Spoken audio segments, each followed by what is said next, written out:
Hello tout le monde, pour ceux qui me connaissent pas, je m'appelle Marianne, je suis coach sportif et j'aide les femmes à se sentir bien dans leur corps. Aujourd'hui on va parler de perte de poids. Alors j'ai mis perte de poids dans le titre et je le dirai peut-être au cours de cette vidéo, mais en réalité on parle de perte de gras. En ce moment sur Instagram et sur TikTok, et d'ailleurs ça va rester comme ça, je vous fais un maximum de contenu sur la perte de poids et j'ai vu qu'il y a encore plein de choses qui sont pas tout à fait claires. J'ai énormément de questions sur le sujet, donc avant de vous répondre à la FAQ qui va sortir la semaine prochaine, d'ailleurs si vous avez des questions sur la perte de poids, mettez-les moi en commentaire, je vous fais cette vidéo pour déjà expliquer les grandes lignes. Donc comment perdre du poids, enfin du gras en 10 étapes, c'est parti. Juste avant de commencer, si vous êtes atteinte de troubles du comportement alimentaire, ne regardez pas cette vidéo parce que ces conseils ne vont pas s'appliquer à vous. J'en suis désolée, mais j'essaierai de faire un contenu pour les personnes atteintes de TCA avec la psychologue avec laquelle je travaille. En plus, on va parler de calories et tout, donc vraiment, je ne vous conseille pas du tout de regarder cette vidéo. D'ailleurs, on va parler des calories, mais bien évidemment, vous pouvez perdre du poids sans compter vos calories et sans peser vos aliments. Première étape, connaître ses besoins. Si vous désirez perdre du poids, c'est vrai que ça peut être intéressant de déterminer votre total calorique de maintenance. Donc c'est le nombre de calories qui vous permet de maintenir votre poids actuel. Donc vous n'allez pas perdre du poids et vous n'allez pas en prendre non plus. Le fait de calculer ça, ça va vous permettre déjà de connaître vos besoins et surtout de ne pas trop baisser vos calories. Comment le calculer? Maintenant c'est hyper simple, vous avez des formules sur internet, des sites qui le font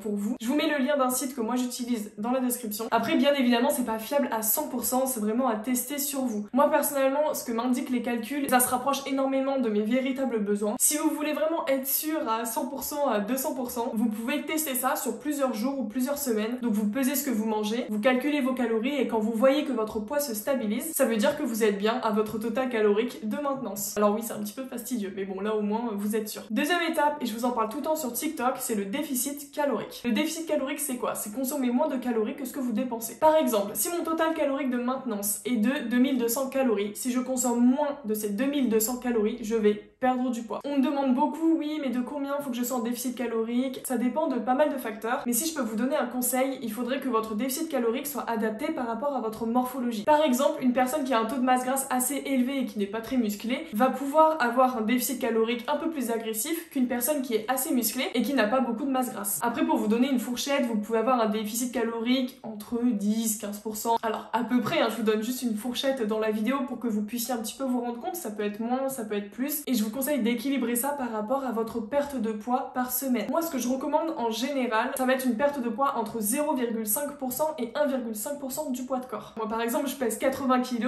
bon, je suis nulle en maths, mais il faudrait que je perde à peu près 400-500 grammes par semaine. Si vous êtes dans une période où vous savez que vous mangez vraiment pas assez, ne repartez pas encore sur un déficit calorique. Réaugmentez vraiment vos apports avant même de repartir en déficit calorique. Faites vraiment cette phase-là. Troisième étape, la répartition des macronutriments. Les macronutriments, c'est quoi? Ça va être les protéines, les lipides et les glucides. Alors, il y a énormément de choses à dire sur cette partie-là. Si ça vous intéresse, je vous ferai une vidéo à part entière. Là, je vais passer vraiment assez rapidement alors qu'il y a trop de trucs à dire. La chose la plus importante, c'est votre total calorique sur la journée. La répartition des macronutriments, c'est important, mais ça a une importance moindre par rapport à votre total calorique. Première chose, faites attention à votre apport en protéines. En général, c'est assez sous-estimé. Les gens ne mangent pas assez de protéines, donc faites attention à ça. Ce que je recommanderais, c'est un apport en protéines entre 1,4 g et 2,5 g de protéines par kilo de poids de corps. Les lipides sont hyper importants. Souvent, il y a des gens qui ont tendance à énormément baisser leurs lipides dans une diète. Moi, c'est pas du tout quelque chose que je vous conseille. Vous pouvez tourner autour de 1 g de lipides par poids de corps, ça peut être moins, ça peut être plus, c'est à adapter par rapport à vous. Là c'est juste pour vous donner un ordre d'idée. Et ensuite, les glucides, ça va dépendre du nombre de calories qui vous reste. Après vous pouvez avoir des diètes un peu plus riches en lipides, d'autres plus riches en glucides, ça dépend vraiment de comment vous vous alimentez et comment vous vous sentez par rapport à votre alimentation. Quatrième étape, alors il va y avoir deux conseils en un, ça va être éviter au maximum la frustration et consommer des aliments de qualité. Le déficit calorique pour perdre du poids, oui, mais par contre il faut que ça reste des aliments qualitatifs. Alors c'est vrai, on peut dire oui mais tant que je suis en déficit calorique je vais perdre du poids. Oui c'est vrai, mais après il y a des meilleurs choix que d'autres et je pense que c'est du bon sens, il faut plutôt s'orienter vers une alimentation santé avant même de se dire ok mais je veux juste perdre du poids. Quand je dis des aliments de qualité, ça va être les aliments les plus bruts possibles, diminuer un petit peu les aliments qui sont très transformés. Ça veut pas dire les supprimer totalement, pas du tout. Aucun aliment n'est interdit pour perdre du poids, c'est juste une question d'équilibre. Donc pensez aliments santé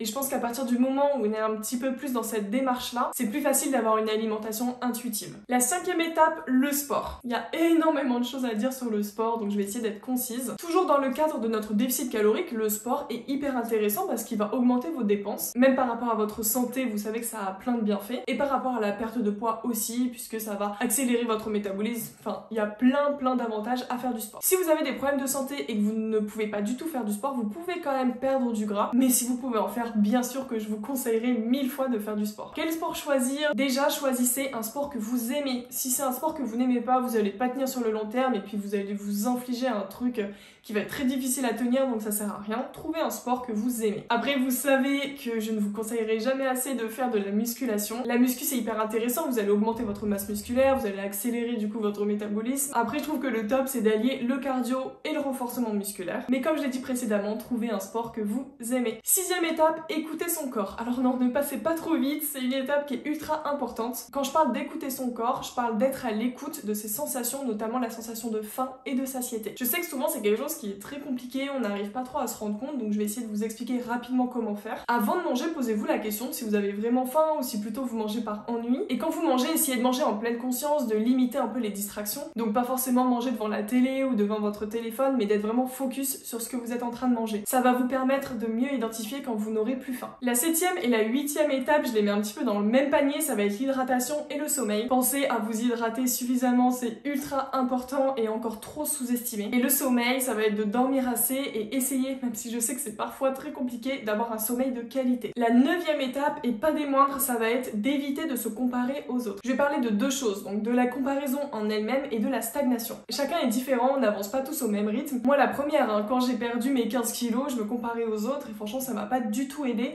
parce que je me disais mais je perds pas vite, j'avais des copines qui pouvaient manger ce qu'elles voulaient et elles étaient comme ça. Mais il faut accepter qu'on est tous différents, qu'on avance tous à notre rythme et c'est pas grave. De toute façon, dites-vous que vous faites ça pour vous et on s'en fiche que les autres progressent plus vite. Et même par rapport à vos objectifs, fixez-vous un objectif par rapport à vous et pas par rapport à un idéal que vous voyez sur quelqu'un d'autre par exemple. Par rapport à la stagnation, c'est pareil, on peut se dire bah moi j'avance pas vite, je stagne par rapport aux autres. Dites-vous bien que la stagnation elle est normale. Au début d'une perte de poids, on a tendance à perdre un petit peu plus rapidement et après ça se stabilise. Si vous devez encore perdre du poids, n'oubliez pas d'adapter vos besoins par rapport au poids que vous avez perdu. Je m'explique. Par exemple, si vous avez perdu 10 kg, il y a de grandes chances que vos besoins aient changé, donc recalculez vos besoins et vérifiez que vous êtes toujours en déficit calorique. La dernière étape, et pour moi c'est la plus importante, ça va être la confiance en soi et la perception de son corps. On peut très bien entamer une perte de poids, mais pas forcément pour changer, mais juste pour faire attention à sa santé et travailler aussi sur la confiance en soi à côté. Si vous êtes très mal dans votre peau et que vous voulez absolument perdre du poids pour changer, ça va pas du tout vous aider. Donc il faut vraiment travailler sur les deux en même temps. Perdre du poids, oui, faire attention à votre alimentation et faire du sport, mais aussi travailler votre confiance en soi et travailler sur la perception que vous avez de votre corps. C'est hyper important. Si vous êtes très mal dans votre peau maintenant, même en ayant perdu du poids, il y a de grandes chances que ça n'aille pas mieux. Souvent on se dit que si, mais pas forcément parce que c'est des choses qui sont différentes et puis souvent on n'a pas la bonne perception aussi de notre corps. Voilà pour les 10 étapes pour perdre du poids, j'espère que ça vous aura aidé. J'ai essayé un petit peu de tout traiter, donc je suis passée assez rapidement. Si vous voulez que je détaille une de ces 10 étapes, dites-le moi dans les commentaires et je ferai une vidéo à part entière. La semaine prochaine, je sors une FAQ spéciale perte de poids, donc si vous avez une question, mettez-le moi dans les commentaires et du coup je vous mettrai dans la vidéo de la semaine prochaine. J'ai reçu énormément de questions pour cette FAQ spéciale perte de poids,